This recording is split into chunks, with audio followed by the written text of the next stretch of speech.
Good afternoon, everyone. It's great to be with you again. Brad Macbeth here from The Simple Plan. This is The Simple Plan Live. And today, we're going to be taking a look at financial security. You hear people talk about it, but they normally are referring to something a long ways in the future when they're maybe going to have enough money that they're confident they can retire. But truly, that is an aspect of long-range financial security. But we know that people are anxious about their money. In all surveys, Canadians report being concerned with their finances, not necessarily at ease, concerned with high levels of debt, and many other things that leads to a lot of anxiety, leads to some conflict in homes and marriages and families. And financial security can really help to alleviate. And so we're going to take a look at what are the aspects of financial security today that you can put into action now to help ensure that your family's way of life is protected from financial shocks that can come your way. If the last couple of years have shown us anything, it's that things can get pretty unpredictable in life, even on a mass scale. We've always known that people can have some real unpredictability in their lives. From illness, unanticipated death, injury, those kinds of things. But we know that we need to be prepared for what's going to come. We can't know what's going to happen, but we can prepare for what might happen. And so I want to thank our sponsors today, the Simple Plan community.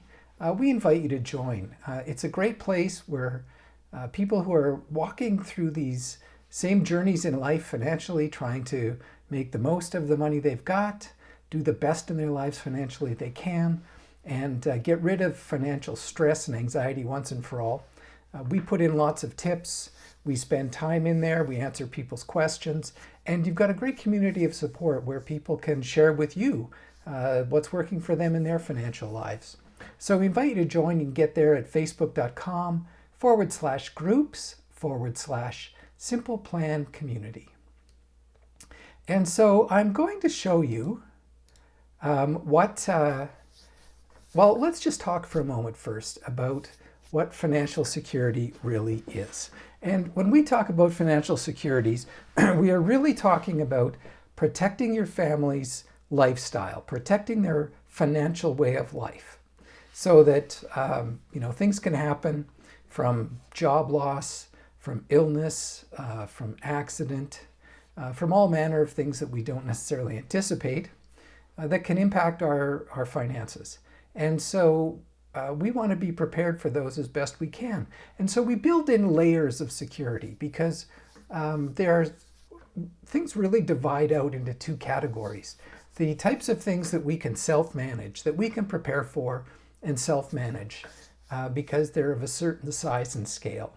Your hot water tank in your home craps out, and that's the end of it.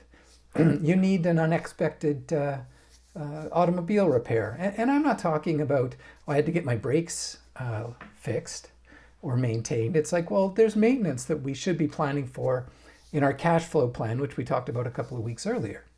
But things can happen that you don't anticipate.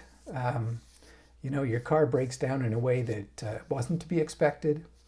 Somebody crashes into it, you crash it, whatever, and it costs you some money. So we can be prepared for those types of things. We can probably manage if we're out of work for a couple or 3 months. We can probably manage if we have to take time off from work because we need to care for a loved one for a shorter period of time. There's lots of things that we can manage for ourselves and that we should save for. And we do that by constructing an emergency fund. We build ourselves an emergency fund to deal with those kinds of minor financial shocks that come our way. But there are much greater things that can happen in life and that really are too big for us to manage. So for example, probably the primary of those is not property related. In fact, we insure against major property catastrophes. Of course, we have insurance for our house. We have insurance on our car. So those are probably two of the biggest assets. We have liability insurance, perhaps if we have a business. We have liability insurance on our home insurance. So if someone injures themselves through some fault of ours on our property, we can't be on the hook for hundreds of thousands or millions of dollars. We have insurance for that. And so likewise, we need to provide some security for the largest financial asset that all of us has. Now, when we talk about our largest financial asset, most people think it's their home. They think of real property types of assets. Maybe they think of their investment portfolios. Maybe they just have a car if they're younger in life, and that's their biggest asset. But your biggest asset in life, for much of your life, is your ability to earn an income. If you're in your mid-30s, you're going to earn millions of dollars between now and when you retire at age 65. That usually exceeds the value of many people's homes, most people's homes probably, and it certainly exceeds the value of most people's cars. But how can we protect our ability to earn an income? This big asset that our family is relying upon to put food on the table in the future, to perhaps send children through school, to take care of us in our retirement, all those things. How can we protect that kind of an asset, which isn't a real asset? It's just an opportunity in the future. Well, we do that in two ways. Our income, our ability to earn an income, can really be interrupted either temporarily or permanently. It can be interrupted temporarily through illness or injury, and we may be out of work for a time. If we break our leg, and even that we're going to do a bit of triage. If we're out of work for a few weeks or a couple of months, we're just going to manage that.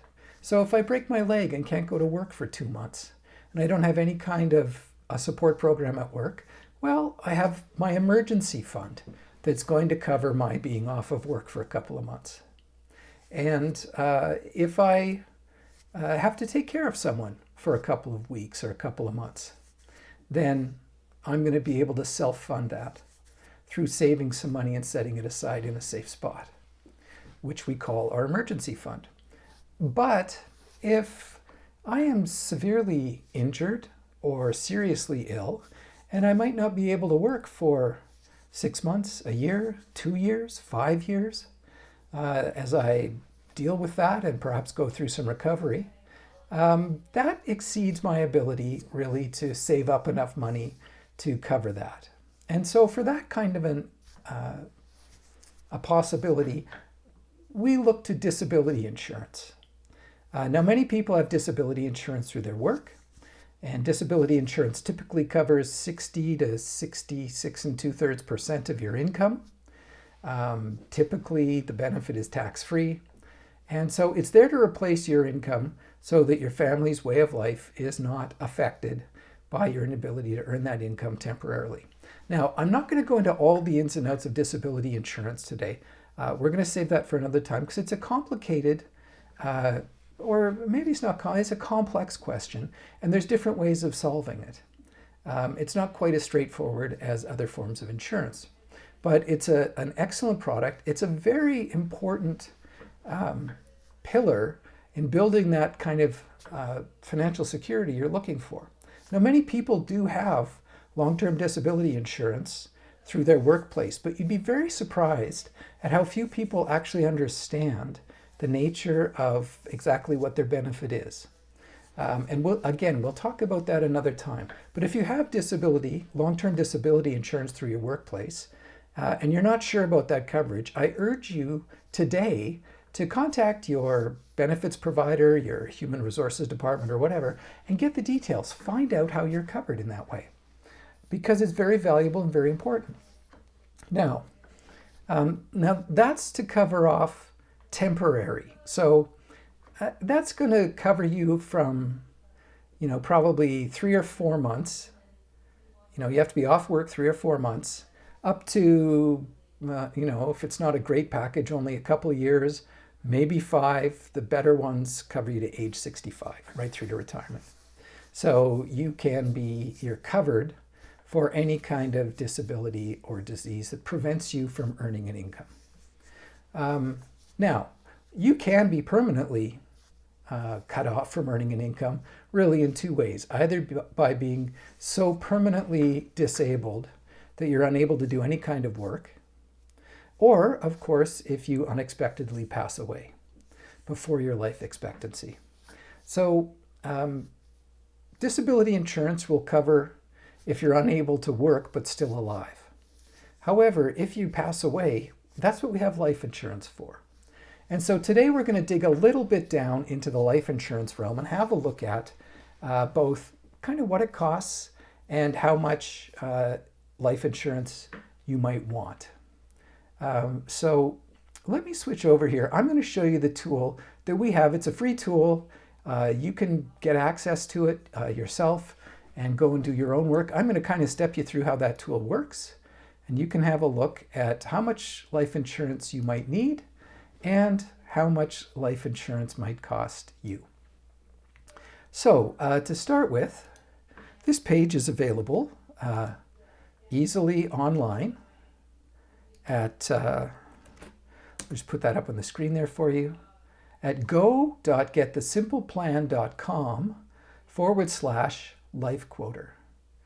Oh, that's coming up red. Well, let's move it over here so maybe we can see it a little better.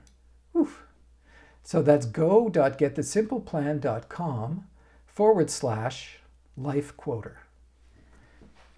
Okay, so let's just take a look at this. Now, when you come to the front page here of this tool, you're just going to put in a little bit of information that allows the tool to determine what the right pricing would be for life insurance coverage for you.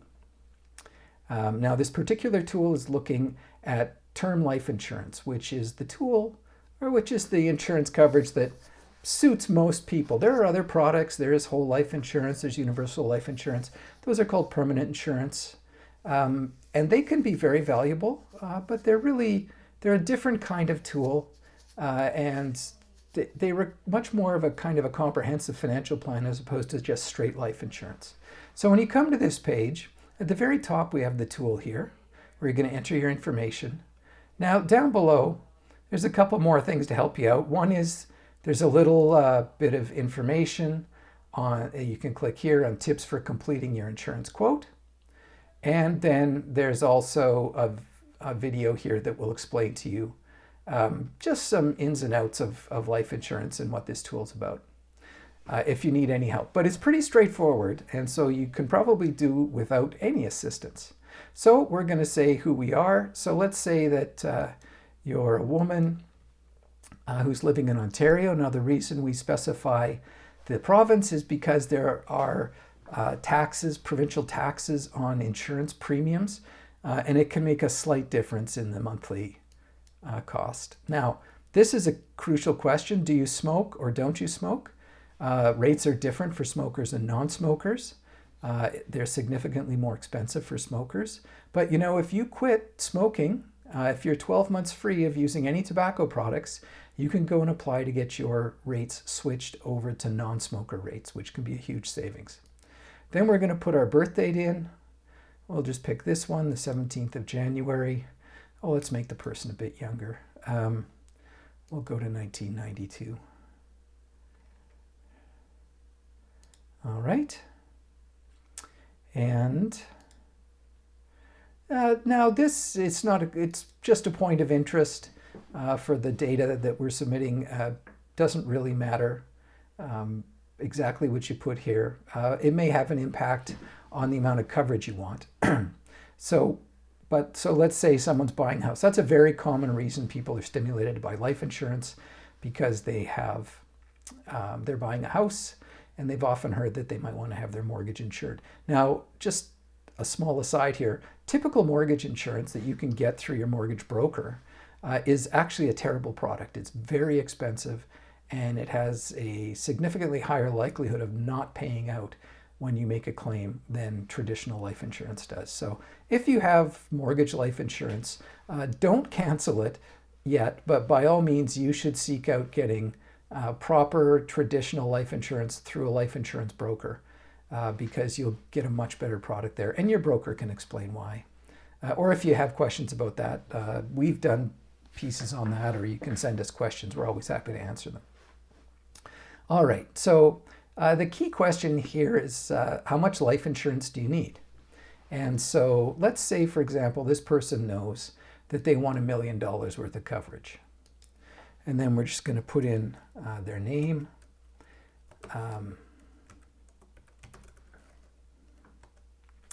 and the phone number,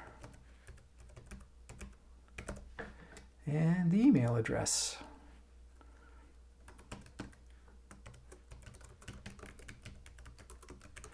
All right.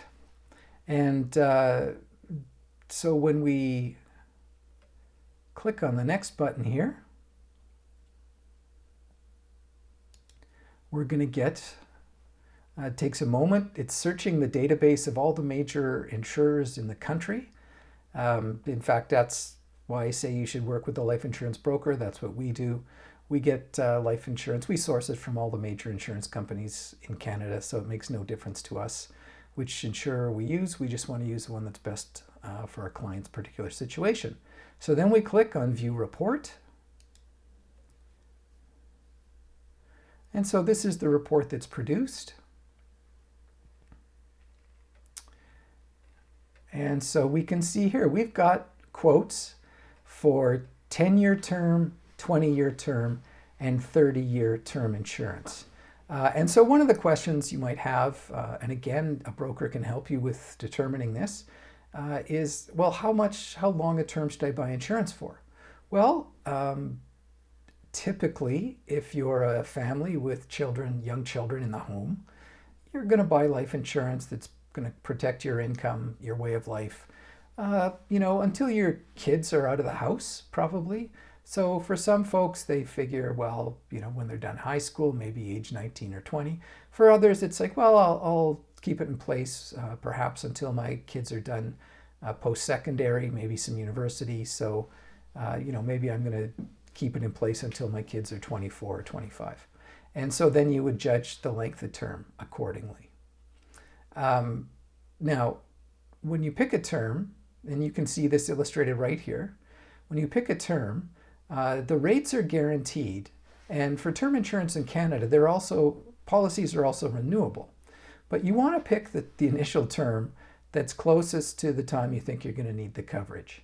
So for example, because you can see here that on this 10-year term, the first 10 years, the monthly premium for $1 million of coverage is going to be $74.38.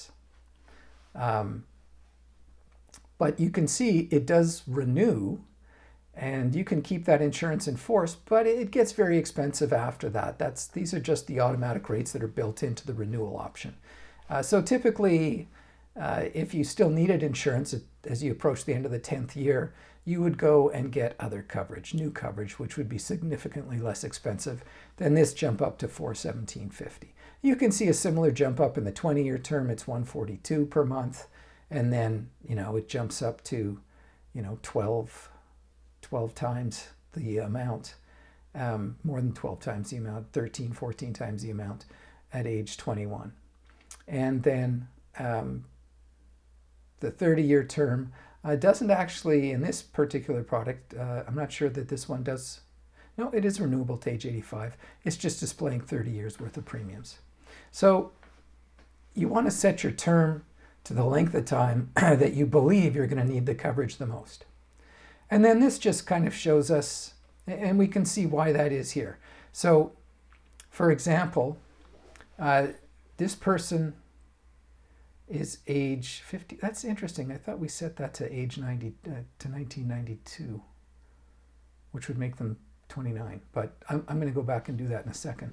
So what you can see here is this is showing us what the annual premium is for these policies. So if you go with the 10-year term, it's the cheapest for 10 years, but then it starts to go up rapidly so that it's more expensive than the 20 and 30-year term. Again, you can see the 20-year term starts to jump up here. And then the 30-year term goes all the way out to there. So let me go back and check that birth date again. Oh, I picked 1972. That's why. All right.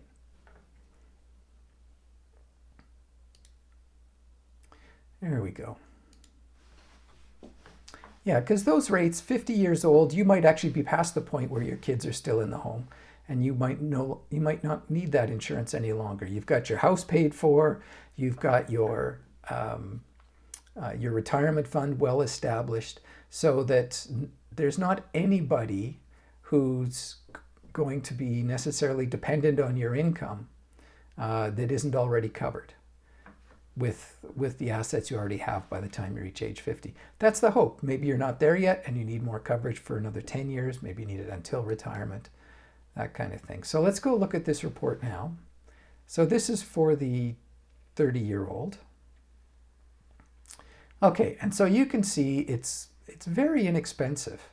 $1 million worth of coverage for a 30-year-old, $25 for term 10, $34 a month for term 20, and $55 a month for 30 years of coverage. Now, we had a number of questions that people sent in about life insurance that we thought that we might address a few of them today. Oh, but before we do that, I want to go back and show you this. So this person knew they wanted $1 million worth of coverage. Well, what if I don't know how much coverage I need? Well, there's a couple of things you can do. 3, really. The first is you can use a very simple rule of thumb just to get an estimate. Again, you'd want to discuss this with a broker once you got to the point of looking at applying for insurance. But there's a very simple rule of thumb that people use where you might want 10 to 12 times your annual income in life insurance. Now, let me add a caveat. That's true. That often works out reasonably well for people who have young children in the home. If you're further along in life, you may not need that much coverage. Or if you're in a jurisdiction where mortgages are very high, very big right now because housing prices have gotten very high, you may need more coverage than that. So it's a rule of thumb, but it's not ideal. We're going to switch this back to I'm not sure how much I need. Oh, and by the way, you can specify any amount you want as well. So you can, if you're not sure how much you need, you can use this tool to kind of get an estimate of what you want. So we click Next. It's going to take us to the tool that's going to help us figure out, kind of give us a ballpark estimate of how much money we might want to have in our insurance. So let's say we're insuring our mortgage and it's $300,000. There we go. You'll see this chart comes up that starts to show how much. Now, annual income after tax, this is how much income we want to replace and for what period of time. So if you've got 2 income earners in the home, and one of them passes away, how much of that person's income do you need to have in order to maintain your family's lifestyle? So let's say that someone's earning, taking home $4,000 a month, and they need, we're going to want to provide that amount of income for a period of time. So let's say we're only going to need $3,000, we can live on a little less. Oh, and bear in mind the mortgage is going to be paid off, so we won't have a mortgage payment. So maybe we need to replace $2,000 a month of that income. That's $24,000 a year. And we're wanting to do it for how long? Well, we want to do it until the children are out of the home. And so maybe that's 9 years from now. Actually, let's make it 15. Okay? Now, maybe we want to provide for our kids some amount of money. Now, bear in mind, there's going to be time for this to grow, and you're going to get Canada Education Savings Grant, all that stuff. So let's say the annual cost of schooling Now you don't have to put in the entire cost of schooling annually. You can just say, well, I want to be able to cover tuition and books. So let's say that's going to be $10,000 per year. And we're going to allow for 4 years of schooling. And let's say we've got 3 children. All right. And then we want to add in we've got some household debt, we've got a line of credit, we have some credit cards, we have a car loan. And so let's say our car loan we might still owe $20,000, our line of credit might be $60,000, we did some home renovations with it, and we've got another $15,000 in credit card debt we are not getting paid off. So that's $95,000 there. And then final expenses. Now, you can probably fund this out of like the basic, like a funeral. You could fund out of your emergency fund, which, by the way, your emergency fund should be like 3 to 6 months worth of expenses. Now, we did an episode on that already, but that's expenses, that's not income. 3 to 6 months of expenses, because you don't necessarily have to spend all your income when you're having an emergency. You don't necessarily have to, in that period, be setting aside money for retirement. You don't have to be buying new clothes. You know, there's lots of things we can scale back on when we're in a bit of a financial emergency. Okay, so final expenses, but let's say you want to have $10,000 for a funeral, and I would, maybe tack in another $5,000 to be able to help people out who might need it, to get, maybe someone needs to come to the funeral, then you're going to buy them a plane ticket or what have you. And depending on the situation, I'd add another $2,500 to $5,000 for lawyer and accounting fees. You're going to have to file a couple of tax returns. If there's, getting a will probated, these are very challenging things dealing with an estate. And while you can pay someone to do the whole thing, which would cost a lot more money, having $5,000 that you can spend on that to get some help from lawyers and accountants can really make that process go smoother. So let's call it $20,000 for final expenses. And now we're not going to add in anything else at the moment, but you could put in another value here. And we need to add some inflation money, because inflation might eat away at our nest egg. Now, by the way, anytime you see one of these question marks, you can roll your cursor over it, and it will give you some helpful information. So let's say that we're going to plan for, we don't have any inflation in here right now. Let's say we're going to plan for 2% inflation, and we're going to do it for 10 years. All right, so let's see what we're at now. Oh, there you go. We're at that $1 million, $1,074,000. So that person was probably guessing the right amount. Now, you could add in that, well, listen, I've got $100,000 of life insurance coverage at work. And you shouldn't include any investments or assets here unless you could liquidate them. You don't want to put any retirement assets in there or any other assets you're dependent on for something else. You don't want to spend your retirement money to live while you're not retired, because then when you're retired, it's not going to work. All right, so again, we're at the $954,000, and we can see how that's divided up. Now, you can see here how life insurance, people go, well, that's $1 million, that's a lot of money. Well, it is, and so my question then is, well, that's fair enough. Which of these things do you not want to fund to the same extent so that it's a lower number? This kind of a calculation, it's just a math question. What are we trying to protect? How long are we protecting it for? All right, so again, if you've gone through this step and click next, then you're going to go and get the final result for the insurance options. It's going to actually quote us for $954,000, in which case you're probably better off you're just as well off to quote for $1 million, because the cost per $1,000 of insurance when you get to $1 million gets a little lower than the cost per $1,000 under $1 million. And so your prices would come out about the same. You'd get $1 million of coverage for the same price you get $950 for. Anyway, this gives you an idea of how much life insurance you might want and what it might cost you. And you can go use this tool anytime you want, and it's going to give you all those answers. Again, you can go to the Simple Plan, go.getthesimpleplan.com/life quoter. And we're going to have to fix it. I have no idea why that went red. Let's see if we can fix that. Hang on a sec. Let's just get that back to a color that we can read.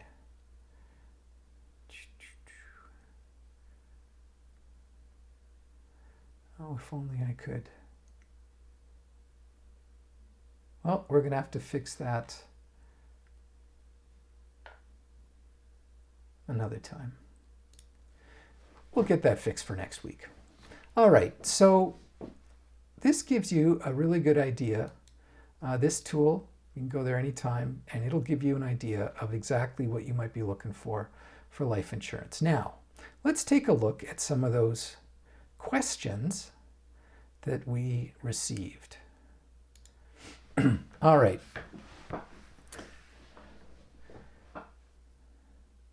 So how much does it cost per month? Are my funeral costs covered? So we've talked about both of those things. What are the steps my spouse needs to take if I die? Okay, so if someone passes away that's life insured, a claim has to be submitted. And the best thing you can do is, if you don't know, right on the policy, it should tell you, or with the policy, who the agent was that got that life insurance for you. Now that may be quite a while ago, and maybe you're not sure who this person is. You can also call the life insurance company, and they will tell you who the agent, the servicing agent is for your policy. And I highly recommend you go through the servicing agent, because if they're doing a good job, they're going to take over just a lot of the busy work and administration that's necessary. They're going to help you to get the claim submitted and shepherd it through and deal with the insurance company so you don't have to. And it's very simple to submit a claim in most cases. It's really just submitting a form, making the claim, and a copy of the death certificate for the person that's passed away. And once that's all signed and submitted properly, you're generally looking at 2 weeks before you get a check. It's a pretty quick process, and it can start right away. It can start as soon as you're ready. So there's very little delay. There's no tax payable on life insurance benefits in Canada. And so you're going to get the full amount of the check. Now, we went through an analysis where we said, well, we're going to, we want this much to pay off the mortgage, we want this much to educate our kids and all this other stuff. But that's not what's going to happen. You get to decide. You're just going to get the check for the $1 million, and you decide what to do with it. If it makes sense to pay off your mortgage, then you pay off your mortgage. If it makes, if your kids aren't going to be educated for a while, you're going to set that money. Maybe you're going to put it in an RESP or what have you. And you're probably going to want some assistance with managing all that. But you can directly yourself deal with the insurance company. But in a time of grief and pressure like that, do you really want to be dealing with emails back and forth and phone calls and, hey, we need this and hey, we need that? Let your life insurance agent do that. That's a part of their responsibility from when they sold you the policy. And even if the person that sold you the policy is no longer in business, there will be an agent who is assigned to your particular policy that can help you with all of that. Okay. All right, so someone asked, what companies do we work with and how does that work? Okay, so as I mentioned, a life insurance broker is someone who is independent, and they work with a wide range of companies. In our case, we work with all the major insurance companies in Canada. We use the same tools to get quotes. We see much more comprehensive quotes. We just kind of filter the best ones out for this report that you saw today. But we see all the different quotes from all the different companies. And we present a report that says, hey, here's your options. Here's what we recommend and why. And there can be a number of reasons for why you prefer one insurer over the other. All of them are secure. They're all backed, first off, they're all backed by, similar to the Canada Deposit Insurance Corporation for your savings deposits at banks. There is a similar agency that protects the premiums and the policies of people who are insured in Canada. So even if your life insurance company happened to go bankrupt, and that has only happened a couple of times in Canadian history, even if that were to happen, your policy would still stay in force and it would be bought up by another company. So your policy would not go away. You would still be covered. All right. So we deal with all the big companies, the smaller companies. We deal with all of them, and we just look to get the best coverage we can for the client at the best rate. And so how does it work? Well, there's really only one way to buy traditional life insurance in Canada. That is through an agent or a broker somewhere. They can be independent. Some work for a particular company. So if you go to the bank insurance company, they're only going to be selling you their policies, right? So if you go to RBC Insurance, if you get an RBC Insurance agent, they're only going to sell RBC life insurance. If you get a Manulife agent, they're only going to sell you Manulife insurance. Whereas with a broker, they can get you the RBC insurance, the Manulife insurance, Canada Life, or SSQ, all of them, whatever is best for you. And so that's the difference when working with a broker. And the broker will help you. The applications we do mostly online now. You can still do them on paper, but we take applications online. There's usually a couple of, you'll do a phone interview. After we submit the application, you'll do a medical phone interview with the insurance company. And then the insurance company does the underwriting and makes you an offer for the amount of coverage that you've selected. And you make your decision then at that point. Someone else asked, what voids my life insurance? Things like skydiving, dying out of country, etc. Okay, well, not much, but it depends is the answer. So for example, if you are someone who engages in some form of hazardous activity, which might be skydiving, might be auto racing, it might be work related. Maybe you're in the military, or maybe you're an underwater welder, or something like that. If that is declared up front, now if you're in the military, they have their own separate life insurance program, and that's where you're going to get that. But for these other risks, what they're going to do is when you complete your application, you answer a series of questions, including hazardous activities, and they will make some kind of accommodation for that. Now, there's kind of two ways to do it. You might pay more for your insurance, for your life insurance, if you engage in hazardous activities. Or you might be, and this is much less common with life insurance, it's quite uncommon, but it can happen. You might be covered for life insurance, but with an exclusion that you're not covered if you die from that activity. So for example, if you're skydiving a lot and they say, well, listen, it's just too much risk for us to underwrite, but we will issue you a policy where we'll cover you, but not if you die from skydiving. Both of those are possibilities. That's if you are already doing those things before you apply for your life insurance. Now, if you apply for life insurance and you're not doing any of those things, you're issued a policy, and then 2 years later, you decide to take up skydiving, well, that's fine. It makes no difference. It will not affect your life insurance policy as long as you are not skydiving or planning to go skydiving at the time you submitted your life insurance application. And that applies for all manner of activities. It even applies for smoking.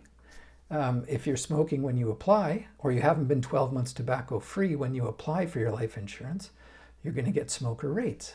But if 18 months after you get your life insurance, you decide to take up smoking, that's not going to affect your policy or your premiums in any way.